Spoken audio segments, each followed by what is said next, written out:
Salut à tous, tout d'abord je tenais vraiment à vous remercier par rapport au bon retour que j'ai eu sur ma première vidéo, ça m'a vraiment fait plaisir, surtout quand on accorde beaucoup de temps et qu'on se donne beaucoup de mal à faire les choses. Pour tous ceux qui avaient manqué ma première vidéo face caméra sur mes techniques de voyage, je vous invite à aller la regarder en cliquant sur le lien qui s'affiche ici. Pour ceux qui s'en souviennent, dans un passage j'expliquais brièvement ce qu'étaient les auberges de jeunesse. Je n'avais pas voulu m'attarder sur le sujet et j'avais dit que j'y reviendrai dans une prochaine vidéo. La voici aujourd'hui, je vais tenter de vous en expliquer les principes du mieux que je peux et surtout comment bien les choisir. Mais tout d'abord, qu'est-ce qu'une auberge de jeunesse? Certains avaient sûrement rigolé quand j'avais dit dans ma première vidéo que l'auberge de jeunesse c'était un peu l'hôtel du peuple. Du coup, pour rentrer au cœur du sujet, j'ai décidé vraiment via cette vidéo d'approfondir les choses. Donc l'auberge de jeunesse, il faut savoir tout d'abord que c'est un hébergement touristique. C'est-à-dire que vous allez disposer d'un lit en dortoir, donc des dortoirs qui peuvent être composés parfois de 4, 6, 8 lits, voire beaucoup plus. Certaines disposent également de chambres individuelles et doubles avec des sanitaires collectifs ou privés. Alors il faut savoir qu'à l'étranger, cela ne s'appelle pas auberge de jeunesse bien évidemment. On emploiera les termes backpacker,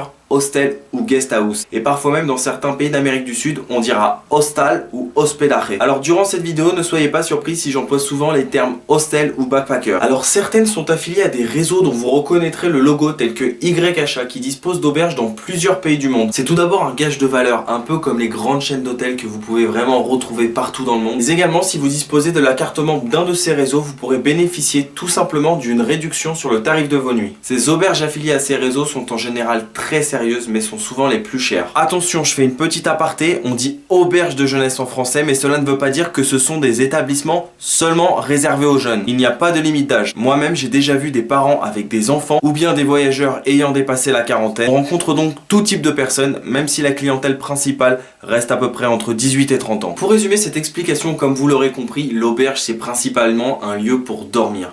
Mais au-delà de ça, ça va être vraiment un lieu pour faire des rencontres, pour pratiquer des activités, pour pratiquer des sports, des loisirs. Ça va être vraiment un lieu de partage et d'échange. Il y en a pour tous les goûts et à tous les prix. Et c'est vrai qu'en général, quand on voyage seul, c'est difficile de dire je vais prendre cette auberge plutôt qu'une autre. Du coup, via cette vidéo, je vais vous expliquer comment bien choisir votre auberge. Mais avant de vous expliquer comment bien choisir votre auberge, il faut savoir comment on les trouve. Pour ma part, je dirais qu'il y a 3 façons de trouver une auberge de jeunesse. Et la première sera bien évidemment sur internet. Alors les principaux sites, je dirais, sont Hostel World, Hostel.com, Hostel Booker et un petit peu moins connu aubergedejeunesse.com. Sincèrement, ils s'équivalent, ce sont juste des sites concurrents. Après, moi, ma préférence, elle va vers Hostel World. Alors attention, c'est pas de la pub ni un placement de produit, c'est juste que je l'utilise en fait toujours depuis que j'ai commencé à voyager pour booker mes auberges. Le site est vraiment bien fait en fait, c'est une grosse plateforme, beaucoup l'utilisent, du coup c'est plus facile de trouver des avis d'autres voyageurs sur les auberges. Alors ça ne veut pas dire que les autres sites sont mauvais, bien au contraire ce sont de très bons sites, c'est juste ma préférence. Il faut savoir qu'en général ces sites répertorient bien souvent les mêmes auberges. Et pour en avoir le cœur net,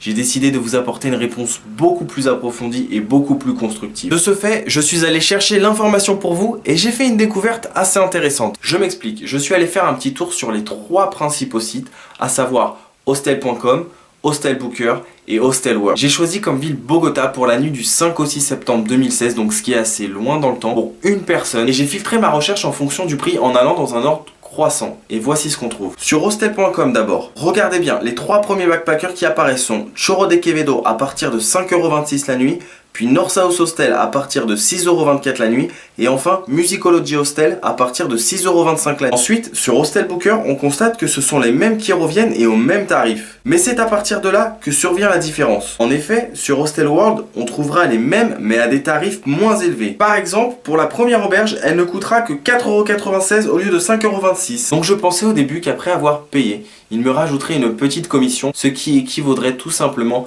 à s'aligner sur le prix des autres sites. Mais non, le site dispose tout simplement de meilleurs tarifs. Mais vous me direz, pourquoi? Alors est-ce que c'est à cause de la destination où le site aurait des tarifs plus avantageux? Du coup, j'ai essayé avec une autre ville. Cette fois, j'ai remplacé Bogota par Londres et on constate que les 3 premiers qui apparaissent sont les mêmes sur les 3 sites. Et visiblement, elles sont encore un peu moins chères sur Hostel World. Alors d'après moi, et c'est mon opinion personnelle, je pense que c'est purement marketing et commercial. Ils doivent négocier auprès des auberges afin de bénéficier de marges plus intéressantes et d'être forcément plus compétitifs que leurs concurrents. Après, vous avez bien vu, ça se joue seulement à quelques centimes. Ce sont pas des différences de 4-5€ par nuit. Mais mi bout à bout, pour quelqu'un qui voyage 3 mois, 50 centimes de gagné, c'est 45€ d'économiser. Ce qui veut dire concrètement, sur une auberge à 8-10€ la nuit, ça fait à peu près 4-5 nuits de gagné. je pense que c'est pas négligeable. Seconde méthode, le bouche-oreille. Je m'explique. Un autre voyageur peut vous donner tout simplement un bon avis sur une auberge dont il a déjà séjourné et ça va vous faire vraiment gagner un temps précieux au lieu d'aller chercher l'information sur internet. J'ai le cas d'un exemple d'un Français que j'avais rencontré au Pérou. Je vais vous lire son petit mail que j'ai retrouvé. Je te recommande l'hostel Las Estrellitas.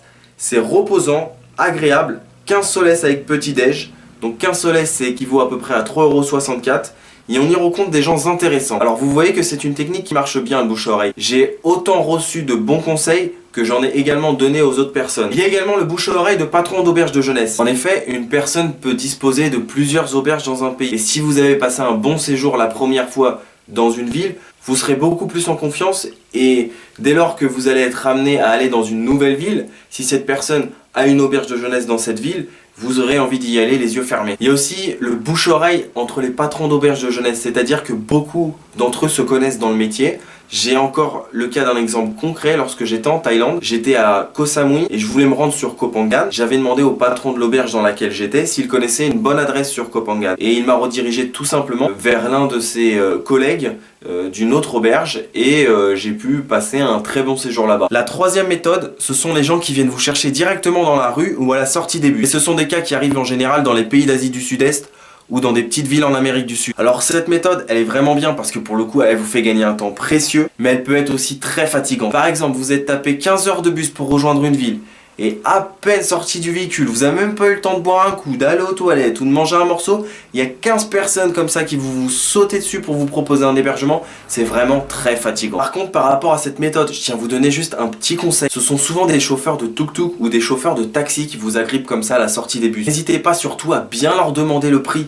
Parce qu'une fois qu'ils vont vous accompagner dans l'auberge, ils vont partir. Et le prix de l'auberge peut être différent de celui que le chauffeur vous a annoncé. Donc à la limite, n'hésitez pas à attraper le chauffeur comme ça. Pas l'étrangler évidemment. Lui demandez gentiment de vous accompagner et vérifiez bien que les prix sont les mêmes. Je vous dis ça parce que ça m'est déjà arrivé. Et qu'on n'est pas à l'abri d'une mauvaise surprise. Par contre, si ça vous arrive, n'hésitez pas à expliquer tout simplement que c'est le chauffeur qui vous a donné ce prix là. Et si la personne de l'auberge est compréhensible, elle vous fera le même prix. Par contre, si jamais elle veut rien entendre, à partir de là, vous avez trois solutions. Ou vous acceptez le nouveau prix qu'on vous a donné, ou vous partez et vous cherchez une autre auberge parce qu'il y en a plein. Et la troisième, l'auberge est obligée de vous faire le prix que le chauffeur vous avait annoncé auparavant. C'est question de principe. Par contre, petit conseil, lorsque vous partez de chez vous pour un road trip, réservez toujours au moins les premières nuits dans une auberge.